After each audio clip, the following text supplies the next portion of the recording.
कोल्हापूर जिल्हा परिषद प्राथमिक शिक्षण विभागानं एक नवा उपक्रम हाती घेतलाय। जिल्हा परिषदेनं शाळांमध्ये नो मोर बॅकबेंचर्सची संकल्पना सुरू केली आहे। केरळ आणि तमिळनाडूमधील शाळांच्या धर्तीवर हे नवं पाऊल उचललंय। हा नवा अनोखा उपक्रम काय आहे पाहूया।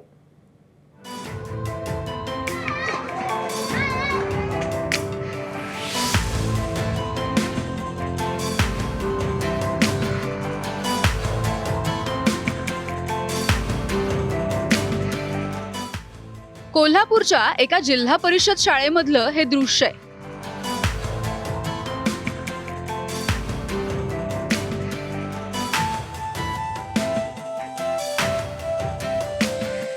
इथली बैठक व्यवस्था पाहून तुम्हाला सुद्धा थोडंसं आश्चर्यच वाटेल, पण वर्गामध्ये विद्यार्थ्यांना असं गोलाकार बसवण्याचं नेमकं कारण तरी काय? कोल्हापूर जिल्ह्यामध्ये एक नवीन बैठक व्यवस्था शाळांमध्ये पाहायला मिळते, ती म्हणजे व्ही आकार किंवा यू आकारामध्ये। याच्यामुळं काय होतं तर प्रत्येक शिक्षकाचं प्रत्येक विद्यार्थ्याकडे लक्ष जातं आणि प्रत्येक विद्यार्थ्याचं प्रत्येक शिक्षकांकडे या ठिकाणी लक्ष जातं। आणि हा जो बदल झालेला आहे, हा बदल कुठल्याही शासकीय या ठिकाणी धोरणामुळे नाही, तर एका मल्याळम सिनेमामध्ये हा अशा पद्धतीचं दृश्य दाखवलं आणि तीच संकल्पना या ठिकाणी कोल्हापूरच्या जिल्हा परिषदेच्या शिक्षण विभागानं उचलली आणि त्याच्यानंतर अशा पद्धतीची ही बैठक व्यवस्था आहे। नो मोर बॅक बेंचर्स या मल्याळम सिनेमामधून प्रेरणा घेत शाळेनं आपली बैठक व्यवस्था बदलण्याचा निर्णय घेतला। खरं तर आपल्याकडे पुढच्या बाकावरती बसणारा विद्यार्थी हुशार आणि मागच्या बाकावरचे कमी हुशार असा काहीसा समज आहे।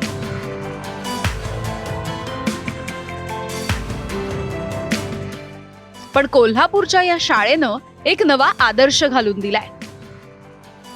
खरं तर विद्यार्थ्यांची गुणवत्ता वाढवायची असेल तर त्यांचं अटेन्शन असणं अत्यंत आवश्यक असतं आणि जर तुमचं अटेन्शन असेल तर कॉन्सन्ट्रेशन चांगलं होतं आणि अटेन्शन आणि कॉन्सन्ट्रेशन असेल तर तुमचं शिकण्याची गती वाढते। हे विचारात घेऊन कोल्हापूर जिल्हा परिषदेच्या सर्व शाळांमध्ये ज्या ज्या ठिकाणी शक्य आहे अशा सर्व ठिकाणी गोलाकार बैठक व्यवस्था केलेली आहे। त्याच्यामुळे सर्वच विद्यार्थी आता पहिल्या बेंचवर बसून शिकण्याचा आनंद घेणार आहेत आणि सर्व विद्यार्थ्यांकडे शिक्षकांचं चांगलं लक्ष राहणार आहे।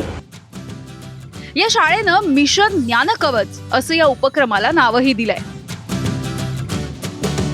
काही पालकांची अशी तक्रार असायची की माझा मुलगा मागच्या बेंचवरती बसतोय, मग ही तक्रार निरसन होण्याचं काम या उपक्रमातून निश्चितपणे झालेलं आहे आणि मी मागं राहतोय अशी जी चुकीची भावना विद्यार्थ्यांच्यामध्ये निर्माण व्हायची, ती चुकीची भावना निश्चितपणाने या उपक्रमातून नष्ट होते आणि एक चांगला दृष्टिकोन या उपक्रमातून संपूर्ण जिल्ह्यातील विद्यार्थी वर्गाला, पालक वर्गाला आणि शिक्षक वर्गाला दिलेला आहे।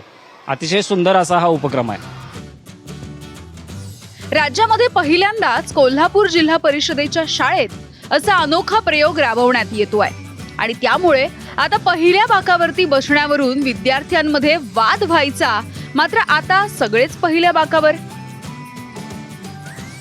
आधी जर वेळाने पोरे आले तर त्यांना मागं बसायला लागायचं, पण आता कोण वेळाने आले तर सर्वजण पुढच्या बेंचवर बसतात असं सर्वांना वाटते। आमच्या शाळेत कोणीही बॅक बेंचर नाहीये, म्हणजेच आमच्या शाळेत आमच्या वर्गात कोणीही मागच्या बेंचवर बसत नाही। आधी आमच्या शाळेत म्हणजे आमच्या वर्गात अशी म्हणजे एका वळीनं बसत होतं, नंतर आता सगळी यू आकार किंवा व्ही आकारमध्ये बसतात। आधी एका पाठोपाठ एक बसत होते, आता मागच्या बेंचवर कोणी बसत नाही। याचे फायदे आहेत की फळ्यावरचं सगळं दिसतं आणि टीचर काय बोलतात ते सगळं ऐकू येतं। शाळेनं राबवलेल्या या उपक्रमाबाबत पालक वर्गामधून सुद्धा समाधान व्यक्त होत आहे। जे मुलांना मागच्या बेंचवर जे बसून कळत नव्हतं, म्हणजे शिक्षकांनी जे शिकवलेलं काही समजत नव्हतं, ते आता प्रत्यक्षपणे जास्त शिक्षकांचं लक्ष मुलांकडे, मुलांचं लक्ष शिक्षकांकडे। कोणी म्हणजे वैयक्तिक जरी काही प्रॉब्लेम असेल तरी तो साधता येतो मुलांना पण आणि शिक्षकांना। ही जी बैठक व्यवस्था जी महाराष्ट्र शासनाने जी आपल्या कोल्हापूरमध्ये आता प्रथमच चालू केली आहे ती खरंच खूप छान आहे। ह्याचा मुलांच्या अभ्यासावर सुद्धा चांगला परिणाम होऊ शकतो। विद्यार्थ्यांमध्ये आणि शिक्षकांमध्ये जे कॉम्बिनेशन होणार आहे ते एकदम परफेक्ट होणार आहे आणि जे विद्यार्थी शिक्षक जे शिकवतात ते विद्यार्थ्यांना कळणार आहे आणि एक पण विद्यार्थी हा पाठीमागे राहणार नाही। प्रत्येक विद्यार्थ्यांचं लक्ष शिक्षकांकडे जाणार आहे आणि शिक्षकांचं पण विद्यार्थ्यांकडे जाणार आहे। आता जी महाराष्ट्र शासनाने जी पद्धत यू आकारची केली आहे ना ती खूप छान आहे. त्यामुळे कसं मुलांच्यातलं आणि शिक्षकांच्यातलं कॉम्बिनेशन वाढतं आणि दोघांचा पण संपर्क छान होतो. त्यामुळे कोणी कुणी हुशार म्हणजे मागं वगैरे राहत नाहीत. कोल्हापूर जिल्हा परिषदेच्या शिक्षण विभागानं घेतलेला हा निर्णय कौतुकास्पद आहे. त्यामुळे आता दक्षिणेकडच्या शाळांप्रमाणे अशी बैठक व्यवस्था इतर शाळांमध्ये सुद्धा बघायला मिळेल का? विजय केसरकर सह ब्युरो रिपोर्ट, एबीपी माझा, कोल्हापूर. एबीपी माझा, उघडा डोळे बघा नीट.